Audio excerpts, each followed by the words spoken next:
Exu é o princípio da comunicação, o que vem antes de tudo, o que torna possível que haja uma porta, antes mesmo que alguém sequer pense em ser um porteiro. Tudo aquilo que Exu é, já existia muito antes de alguém decidir que ele era outra coisa. E essa foi a decisão de um homem só, de um homem iorubá. O nome dele, Samuel Ajayi Crowther. E antes de eu te falar o que ele fez, eu preciso te contar quem ele era, porque essa história só vai fazer sentido para você quando você entender uma vida inteira por trás dela. Samuel nasceu por volta de 1806 em Oshogun, uma cidade no território iorubá, na região que hoje é a Nigéria. Ele cresceu dentro da cultura iorubá, onde são cultuados 401 orixás, dentro do mesmo universo que eu comecei a te apresentar no vídeo passado. Em 1821, quando ele tinha aproximadamente 15 anos, a sua cidade foi atacada durante uma das guerras que marcou o colapso do Império de Oió, um dos períodos de maior turbulência interna na história dos iorubás. Ele foi capturado, ele foi vendido e foi escravizado. E aqui é onde você precisa entender que a verdade ela tem que ser preservada para que haja um real entendimento. Samuel Ajayi Crowther foi vendido por iorubás. E eu não estou dizendo isso para diminuir o crime da escravidão ou para distribuir uma culpa de uma forma bem simplista. Eu estou dizendo porque lá na frente você vai perceber o quanto que esse detalhe importa nessa história toda. O navio que o transportava foi interceptado pela Marinha Britânica, que na época patrulhava o Atlântico como parte das operações contra o tráfico de escravizados. E ele foi levado para a Serra Leoa, onde havia uma colônia britânica para africanos libertos. E lá ele foi adotado por missionários anglicanos. Ele aprendeu o inglês, ele aprendeu o latim, o grego e também o hebraico. Ele se converteu ao cristianismo e foi batizado com o nome de Samuel Crowther, que era o nome do reverendo que o apadrinhou. E de lá ele foi estudar na Inglaterra. Seria fácil e muito errado caricaturar o Samuel Ajayi Crowther, mas ele não era nenhum ingênuo, ele não era nenhum fantoche. Era um homem de inteligência extraordinária. Ele compilou o primeiro dicionário da língua iorubá. Ele produziu gramáticas, ele traduziu textos complexos. O seu domínio linguístico era tão preciso, tão sofisticado, que os próprios missionários britânicos reconhecem que ele entendia o iorubá de uma forma que nenhum europeu jamais conseguiria. Em 1843, Crowther foi ordenado ministro anglicano e em 1864 se tornou o primeiro bispo africano da Igreja Anglicana, um iorubá escravizado que chegou no mais alto posto eclesiástico disponível para um africano no século XIX. Isso é real. E a partir do que vem pela frente, talvez você comece a compreender o significado profundo da frase conhecimento é poder.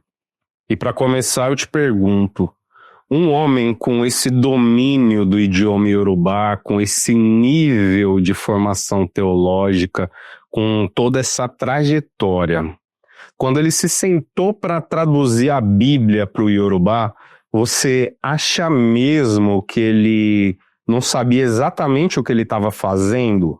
Eu sou o Ogan Leandro do Farol Ancestral e essa é a segunda parte do que você precisa saber para não cometer o erro de algumas pessoas do Candomblé e também da Umbanda que tentam reduzir o Orixá Exu a um jagunço sob o seu comando. Ou pior, não entrar no equívoco das pessoas que acham que Exu é o diabo. E para entender tudo isso, você precisa entender que esse homem recebeu a missão da Church Missionary Society para produzir a primeira tradução completa da Bíblia para o idioma Yorubá. E foi esse homem que, ao fazer essa tradução, criou para todos nós um problema gigantesco.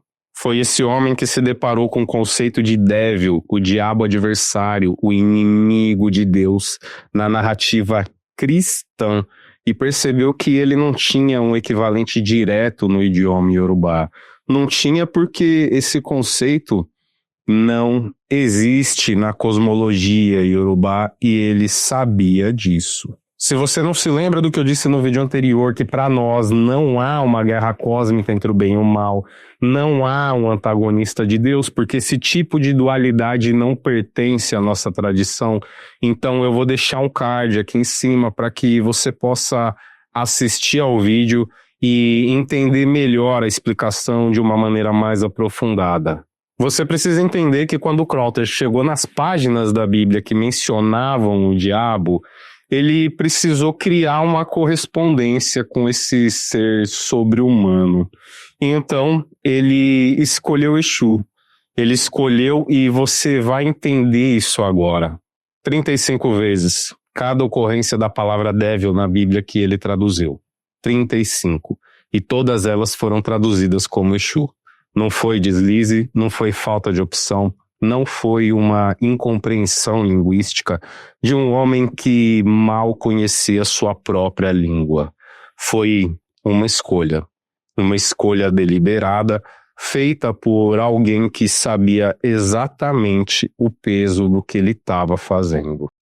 E aqui, os pesquisadores nigerianos divergem sobre a motivação. Alguns acreditam que Crowther estava agindo de boa fé dentro da lógica missionária, tentando encontrar um equivalente local para um conceito cristão, mesmo que isso distorcesse a sua divindade original. Já outros vão um pouquinho mais longe e você precisa saber o que esses outros dizem, porque é impossível de ignorar. Alguns historiadores e pesquisadores nigerianos argumentam que essa escolha pode ter sido um ato de vingança simbólica. Crowther foi capturado e vendido por Yorubás. Ele cresceu fora do seu povo, foi formado por um sistema que considerava as religiões africanas primitivas e demoníacas. E quando ele teve nas mãos o instrumento cultural mais poderoso disponível, a tradução da Bíblia para a língua do seu próprio povo, ele pode ter usado esse instrumento para fazer o seu acerto de contas. E eu não estou afirmando que foi exatamente isso que aconteceu. Eu não tenho como entrar na cabeça de um homem que morreu em 1891 para saber se foi exatamente isso, mas poderia ser. Porém, o que eu estou dizendo aqui é que pelo nível de competência linguística que ele demonstrou em toda a sua obra, a ideia de que a demonização de Exu foi um erro ingênuo é muito difícil de se sustentar. Seria uma enorme coincidência, mas eu acho que você, assim como eu, precisa pensar se vale a pena ou não acreditar em algumas coincidências.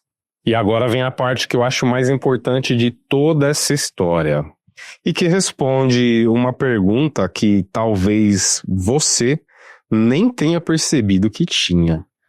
Se Exu foi demonizado para os cristãos na própria Nigéria, por que o candomblé aqui no Brasil preservou a natureza original de Exu? Por que dentro do terreiro, dentro da tradição que chegou aqui no Brasil com os africanos escravizados, Exu é o princípio que eu descrevi para você no vídeo anterior e não o ser maligno que muita gente teme? A resposta é uma questão de data. A diáspora africana para o Brasil, na qual os Yorubás que foram trazidos escravizados e que trouxeram com eles as tradições, os fundamentos, A cosmogonia iorubá, os orixás, aconteceu antes de Crowther, antes da tradução, antes das 35 ocorrências, antes da decisão de 1860.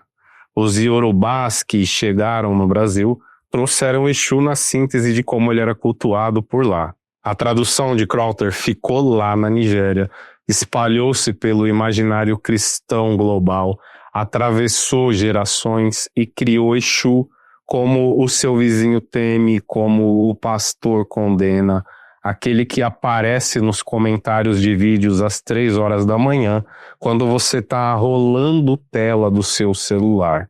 Mas não chegou a distorcer o que já havia sido preservado por aqui. E é por isso que num terreiro de candomblé sério, a primeira coisa que acontece é a saudação a Exu, não o afastamento dele. Mas o dano foi feito e só foi crescendo com o passar do tempo. A tradução do Crowther não ficou confinada numa Nigéria anglicana do século XIX, não. Ela viajou. E com o crescimento do protestantismo e do pentecostalismo na África e também na diáspora, o Exu da tradução do Crowther foi viajando junto. Ele cruzou o Atlântico de volta e entrou no imaginário popular brasileiro de uma forma que acabou afetando até pessoas que nunca leram a Bíblia no idioma iorubá, de pessoas que nunca nem imaginaram que existe uma Bíblia no idioma iorubá. E aqui no Brasil esse equívoco se misturou com um outro processo, o sincretismo com a Umbanda, que criou figuras como a Pombagira, o Tranca-Ruas e afins. Entidades que têm sua própria identidade, a sua própria tradição, mas que foram coladas na imagem de Exu de uma forma que ele não pediu. E o resultado disso é o que a gente vê nos dias de hoje. Pessoas que convivem com o candomblé há anos ainda sentem um desconforto instintivo quando alguém fala perto delas o nome de Exu. E isso acontece porque pessoas dentro da própria religião inconscientemente repetem um enquadramento que foi criado por uma tradução do século XIX, chamando as suas próprias entidades de diabos e atribuindo a elas um caráter satânico.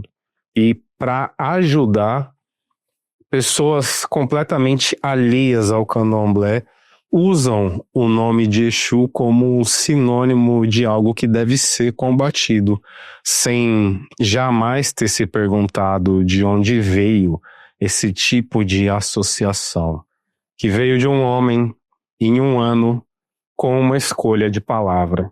Então, meu caro amigo e minha cara amiga, é importante que você faça a reflexão e entenda que Samuel Ajayi Crowther não é um vilão simples. A vida dele foi trágica de uma forma que vai muito além do que eu posso cobrir num único vídeo e tão curto. Ele foi arrancado da sua cultura ainda criança, ele foi formado por um sistema que desqualificava totalmente tudo aquilo que era seu, e ele navegou por contradições que a maioria de nós nunca vai ter que enfrentar. Mas a gente precisa compreender que as consequências da decisão dele foram reais e continuam sendo, porque toda vez que alguém tem medo de pronunciar o nome de Exu, existe uma linha direta entre esse medo e a tradução de 1860.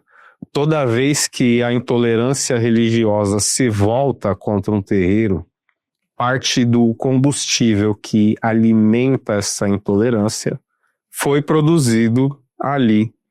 Toda vez que Exu é reduzido a alguém que precisa ser subornado ou a uma entidade que você invoca quando quer satisfazer os seus delírios de grandeza, quando quer se iludir, achando que está dando uma demonstração de poder, alguém está repetindo sem saber uma escolha que um Yorubá fez há mais de 1 século e meio. E aqui para você, meu caro amigo e minha cara amiga, que ficaram comigo nesse vídeo até agora, eu preciso levantar uma questão que vai muito, mas muito além do Crowther. Por que a demonização de Exu começou com uma tradução lá no passado e ela se sustenta até os dias de hoje? Mas fica tranquilo porque eu mesmo vou responder. Isso acontece porque as pessoas que repetem tudo isso raramente param para fazer uma pergunta muito mais básica. O próprio conceito bíblico de diabo é realmente o que todo mundo pensa que é? Porque se não for, e eu te garanto que não é, a equiparação falha nos dois lados e ao mesmo tempo. E é isso que eu vou te mostrar no próximo vídeo, então fica ligado. Eu sou Ogan Leandro do Farol Ancestral.